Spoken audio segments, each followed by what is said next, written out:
Greetings, YouTubians, and welcome back to Wayne Sharp World, where today we're going to be taking a look at another Spyderco. This one is none other than the Spyderco Stretch 2. Now, before I go any further into this review, I'd like to thank you guys for tuning in today. If you like what you see, please do me a huge favor, hit that subscribe button, follow along, and I will continue to bring you the content.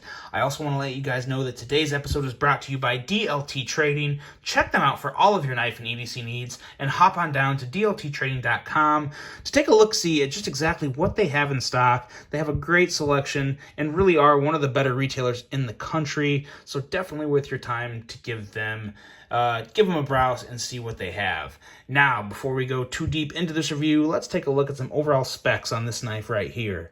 We have an overall length of 8.14 inches with a blade length coming in at 3.43 inches and a cutting edge right around 3 inches. We have a blade width of 1.26 inches with a blade thickness of 0.12 inches. Blade material on this guy, Bowler K390.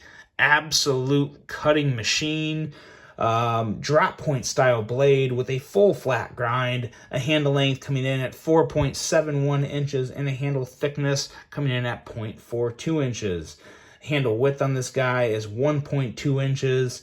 And this is where things get a little different, because never, to the best of my recollection, and I'm almost positive I have not, this is the first Spyderco with the good old FRN handles that I'm going to be reviewing on this channel. I know for the longest time I always said I don't want anything to do with them. I don't really like the FRN handles.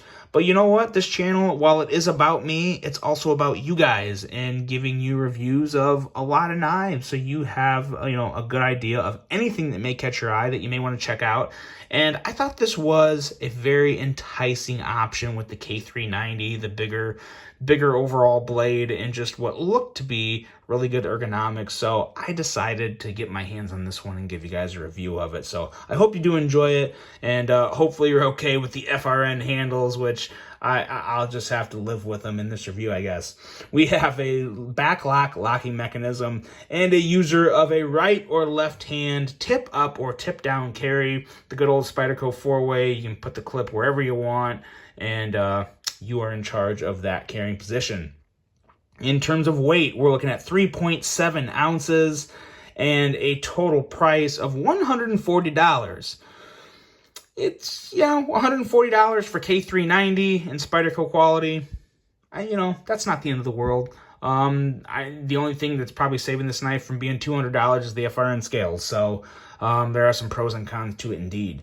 But now let's take a look at some overall size comparisons here and just see, because this is a good size knife. This is not a small Spyderco. Let's pull out the Spyderco Shaman and give you a very good idea right off the bat.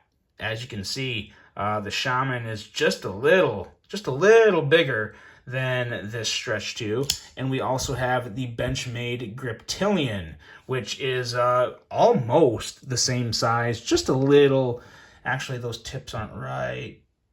There we go. That's pretty close. So the Griptilian is just a little smaller than this Stretch, but as you can see, a good size knife, a very good size knife with a lot of room to grip that handle. We'll talk more about that in just a second. But let's do one more round of size comparisons. Let's pull out the Spyderco Spidey Chef, which probably doesn't get enough talk on this channel. It's such a great knife because it's overshadowed by a bunch of other awesome knives like the Spyderco Paramilitary 2. But as you can see, there's some more size comparisons for you, very close to both of these two knives. And just look at this for a second. We have M390, K390, and LC200N. Three of the most incredible steels out there. I personally would take LC200N or M390 over K390 just for the corrosion resistance capabilities of the other two. But I tell you what, neither one of these hold an edge like K390. K390 is really, it's a super steel in its most unique way because it has the craziest edge retention. I know it doesn't have the best edge retention of any steel out there, but it's definitely towards the top. and just a very, very nice steel. And from what I've heard, now I personally have never sharpened K390 steel, but I've heard it's pretty easy to sharpen. So again, that's just that's through the grapevine. So let me know your experience. How do you guys feel about K320? Is it something you want to see more of on knives, or are you still happy with the S35 and M390, which is I think what we see probably most often on blades? So let me know your thoughts on that. But going into the rest of this blade, it's a very nice blade that's extremely similar to the PM2. Let's bring the PM2 out here again for a second, because I didn't even realize when I first saw this blade, I was like, yeah, I definitely see some paramilitary 2 in it.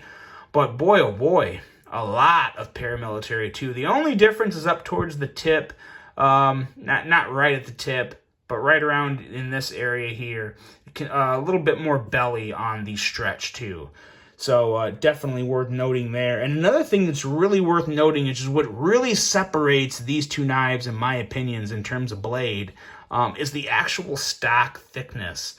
A much thinner stock on the Stretch 2 than the paramilitary 2. So definitely worth noting there. That's going to make the K390 or the Stretch 2, in my opinion, this is just a bit better of a slicer than the paramilitary 2, because you also have an edge coming in at 18 thousandths on this guy, which is slightly better than the paramilitary 2. I can't remember exactly what it's coming in at, but it's not I want to say it's like 21 thousandths maybe on my paramilitary 2. It may be down to 19 thousandths, but it's been a long time since I measured the edge as well. But nonetheless, the Stretch 2 is actually a ever so slightly slicier blade, and that's always a good thing, especially when you have a steel like K390 that's just going to hold that edge for so stinking long. So a very nice blade in terms of its actual sliciness and just how good and how well of a steel they can just stand up to darn near anything you throw at it. A very, very comparable steel indeed. And this blue version actually comes standard with K390. You get a blue handle, you're going to get K390, which is really nice. And to the best of my knowledge, I don't think this is a sprint run either. I believe this is just a regular production run through Spyderco that is just this certain makeup that gives you the K390 and blue handle. So pretty cool when they come out with stuff like that. You know, a lot of the blades they'll come out with will have S30V, and that'll be standard. I think now they're moving to S45VN, which is going to be standard for like the paramilitary 2 and para 3. I believe that's at least what I'm seeing so far. The para 3s are pretty attainable at most places with the S45, which is pretty cool. But you know, in terms of the Spidey hole on this blade, it's another one. It's really nailed in terms of just how easy this knife is to operate with that Spidey hole. It's always in the perfect spot. This one also I noticed is chamfered considerably well. Very nice indeed. And as you can see, this model here is made in the Sekai City. I believe it's Sekai or Sekai City, Japan. They did a really good job of knocking the edges down on this Spidey hole. That is not the case on a considerable amount of other Spydercos. So definitely nice to see on that. I really wish all my Spydercos had a hole chamfered that well, because that is very friendly to the thumb or middle finger when you're going to deploy it.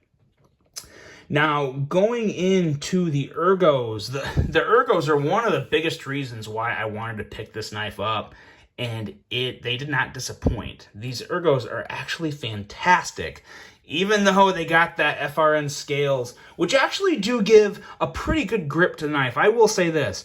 I don't like the way they look. I don't like the way the texturing looks, or their Spyderco logo in the middle that looks kind of cheap. They do give you a good grip. So, I mean, that's, you know, that's always a good thing. The only thing that could truly make the Ergos and how this knife feels in hand any better would be Contour G10 scales. But then again, if you had Contour G10 scales, this is a $200 knife easily, probably all day, because G10's more expensive, and especially the contouring process takes more time and more machinery, more effort to get you something like you have on the Spyderco Shaman. They've always said that's why the price difference was so much greater with that model. So whether or not you want to spend an extra $60 for something like this, that's, you know, it's everyone's, you know, each personal decision. But even as it is like this, it feels really good. And a lot of that has to do, it is really just all the curvature of the handle here. You have a very nice area to choke up.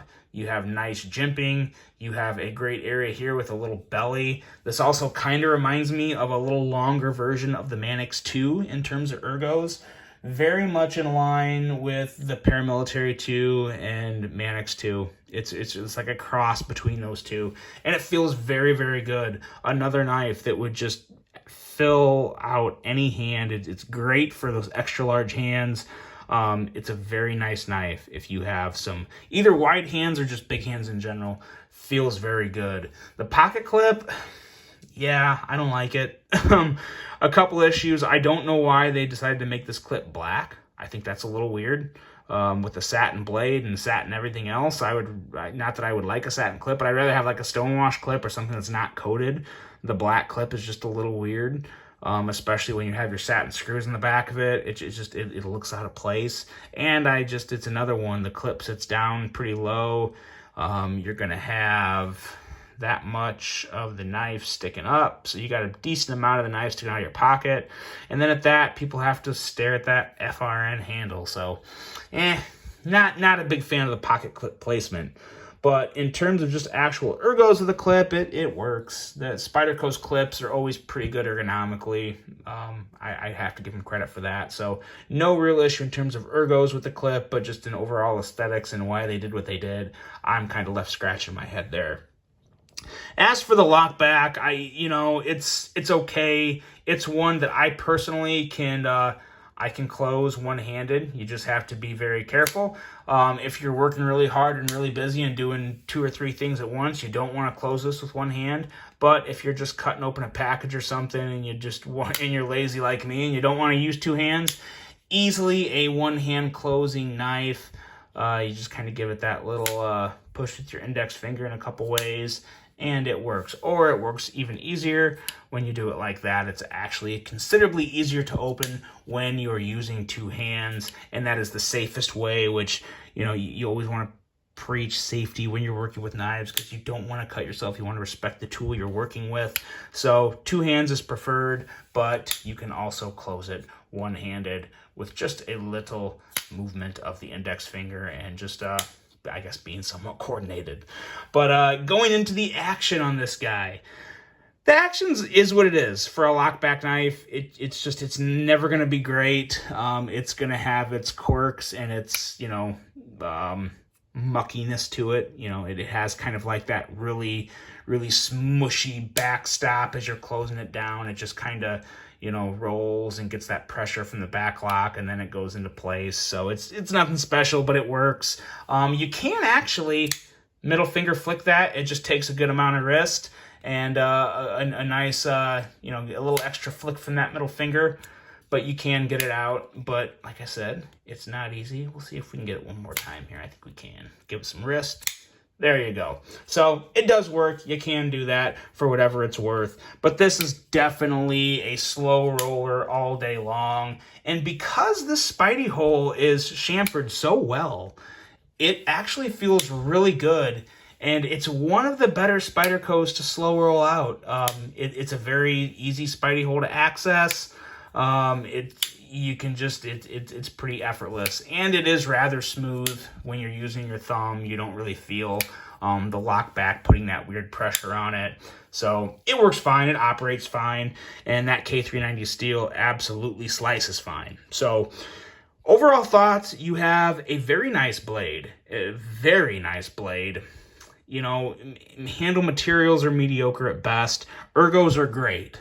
Ergos really are great. So it's really a mishmash here. For $140 though, you get a really nice blade and you get a pretty durable knife. So this has a lot of pros to it. Personally, it's one of those knives to where it's not exactly something I would stick in my collection or something I would carry very often, but I think it would have a very nice place in a lot of people's collection. If you like that the premium K390 steel and you're just a cutting machine and you're constantly using your knife, K390 is an excellent option. This blade shape and blade thickness or thinness, I should say, and just overall sliciness of this knife is just what a lot of people are looking for.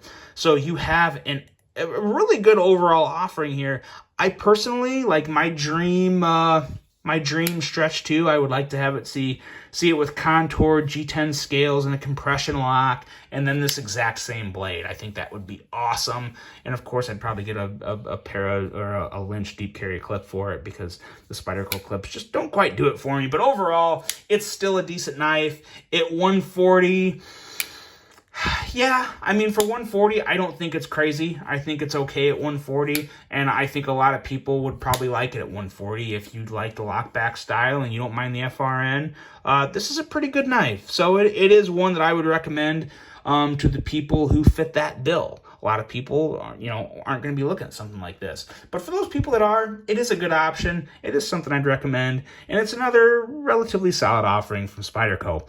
So I hope you guys enjoyed this review. Take it for what it's worth. Let me know what you think. What do you think of K390? Who out there likes the Spyderco FRN? That's what I want to know. And if you do, that's great. I don't mean to single anyone out. It always seems like majority of people don't like the FRN, but it's something that Spyderco always has made for so long. I don't know. I always kind of wonder why they do it, but it must sell. So they got to be doing something right with it. But anyway, hope you guys enjoyed this one. Hope you have a great rest of your day. And until the next one, I'm out.